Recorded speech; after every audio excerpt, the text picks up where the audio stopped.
वालेकुम नाज़रीन।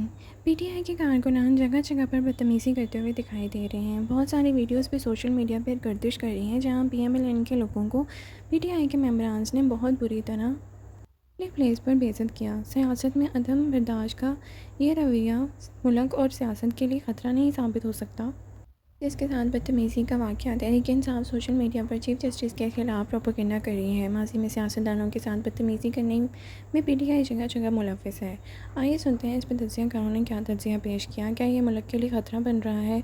अगर पीटीआई और सियासतदानों को इस बात की कोई अहमियत नहीं है या एहसास नहीं है तो क्या हुकूमत के इदारों को नहीं इस पर आवाज़ उठानी चाहिए? सुनते हैं पीएमएलएन के रहनुमा का इस पर क्या रद्द-ए-अमल है और बाकी तज्ज़ियाकारों ने इस पर क्या तज्ज़िया किया है।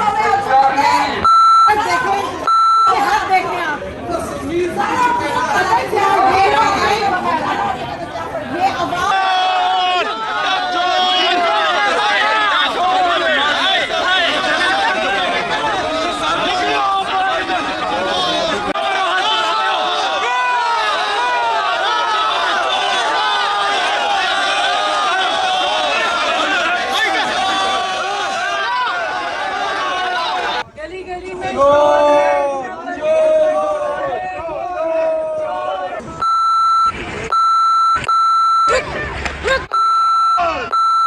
You don't find you are liar. You are liar. You are a liar. You are the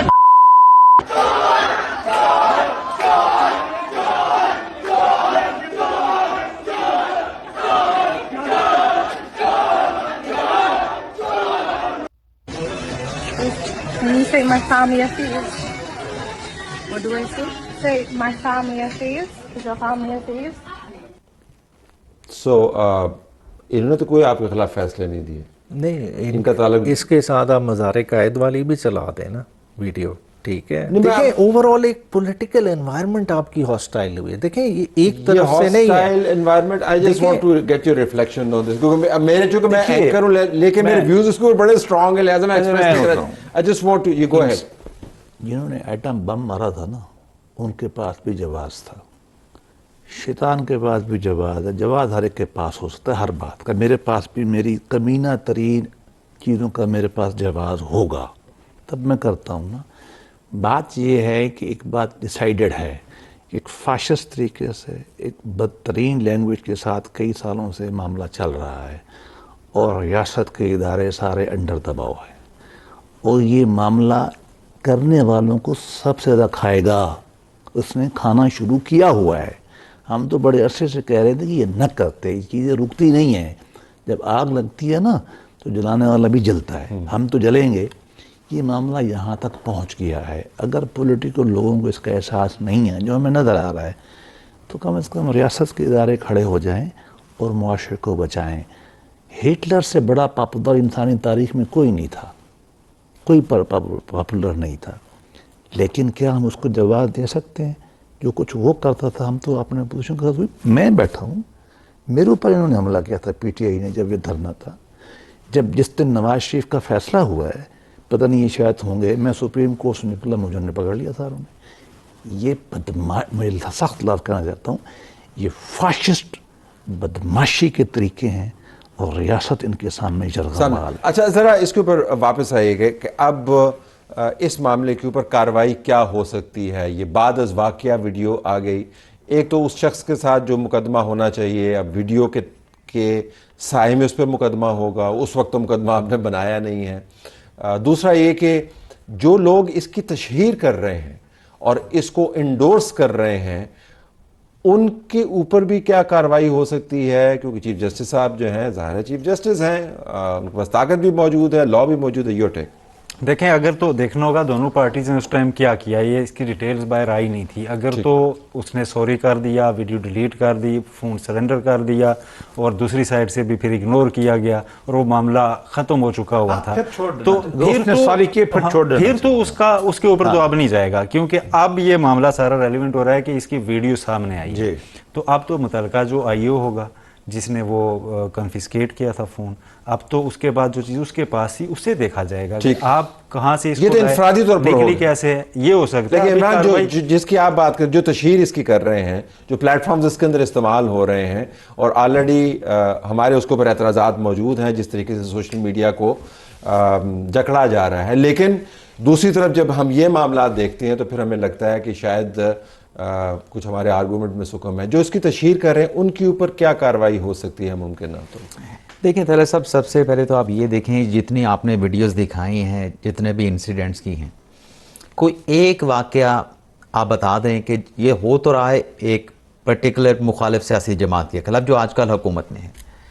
अब जो इनको मुखालिफ समझते हैं, कोई एक वीडियो के हवाले से, इंसिडेंट के हवाले से बताया जाए कि उसको कंडेम किया गया। किसी भी इंसिडेंट को कंडेम नहीं किया होगा, बल्कि उसको पजीराई दी गई, उसकी हौसला अफजाई की गई कि बिल्कुल दुरुस्त हुआ है। आपको याद होगा कि जब अदम एतमाद की तहरीक आई इमरान खान साहब के खिलाफ, तो तब जो लोग टूटे, जो मुनहरफ हुए, उनके बारे में क्या कहा गया कि लोग इनके घरों तक जाएंगे, ये लोटे हैं। लोगों की अपनी जो सिक्योरिटी थी, उनके घरों तक लोग पहुंचे। और ऐसे जज साहबान भी हैं जिनके हक में आजकल बात हो रही है। सो आर्गुमेंट ये नहीं है कि आपके, हमारे साहब, आर्गुमेंट ये नहीं है कि आप के फैसले किस किस्म के, आर्गुमेंट ये है कि किसके हक में फैसला जाता हुआ नजर आ रहा है।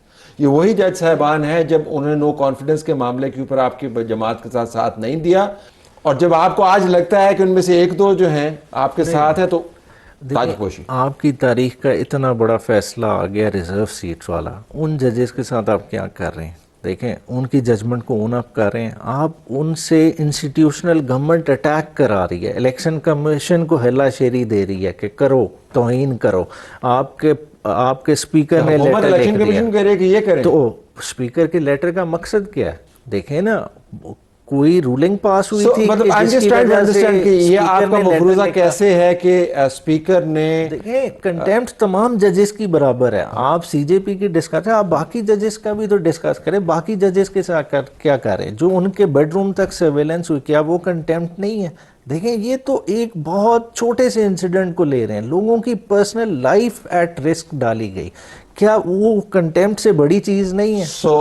आप ये फरमा रहे हैं कि ये कोई बहुत बड़ा वाकया नहीं? मैं कह रहा हूँ सारे वाकयों को इन कॉन्टेक्स्ट ला के बात करें। तो ये जराइम से और बदतहजीबी से आप इस तरह से नहीं निपट सकते। आपको हर इंसिडेंट, 6 जजेस की भी रिस्पेक्ट उतनी बराबर है, तो वो तो केस लगा हुआ है, तो केस लगा हुआ है, केस लगा, जिसके पास तो पूरा अख्तियार था, उनके पास अख्तियार था। उनके घर की अगर फिल्मिंग हो रही थी, उनको किसी ने प्रेशराइज किया था, किसी ने अप्रोच किया था, किसी ने दबाव डाला था, तो उनके पास कंटेम्प्ट का अख्तियार था।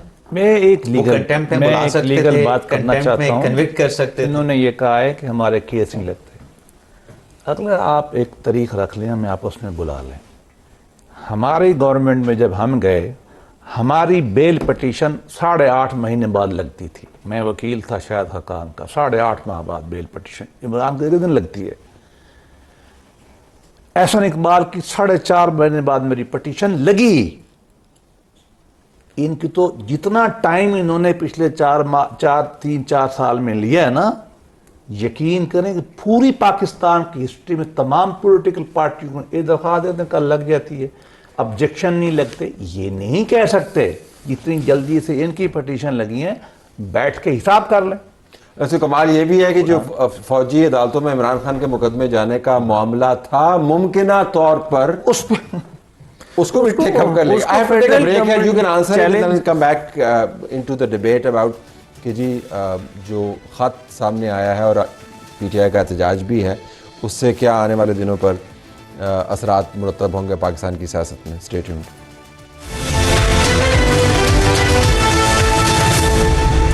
आइए नाज़रीन, अब हम कुछ और मामला भी टेकअप कर लेते हैं, लेकिन पहले मैं एक राउंड दोबारा से करना चाहूँगा। आपकी बात न्याज़ साहब बीच में रह गई थी, आप अगर आप कमेंट करना चाहें जो बेसिकली कुछ रिलीफ होते हैं डे टू डे नेचर के, जैसा कह रहे कि जी बेलें नहीं फिक्स हुए, खान साहब बेलें इतना मैटर नहीं करती जितना सब्सटैंटिव नेचर के रिलीफ मैटर करते हैं। देखें, इलेक्शन कमीशन, हमारा इंट्रा पार्टी इलेक्शन हुआ मार्च में, आज अक्टूबर है, आज तक नहीं डिसाइड हुआ। वो क्यों सब्सटैंटिव नेचर का कि उसकी वजह से हमें सेनेट का इलेक्शन आज़ाद लड़ना पड़ा, दूसरी प्लेटफॉर्म का पकड़।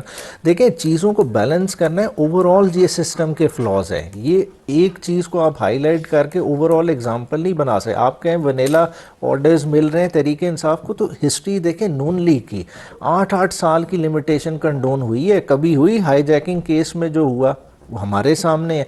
अभी जो रिसेंटली हुए एवन फील्ड वाला केस और दूसरा उठा के अल-अज़ीज़िया वाला रेफरेंस उठा के 4.5 साल बाद एक बंदा आता है, डीएनपी हुई हुई अपीलें रिस्टोर हो जाती हैं, रिलीफ भी मिल जाता है, फ़ौरन डिसाइड हो जाता है, और इलेक्शन से पहले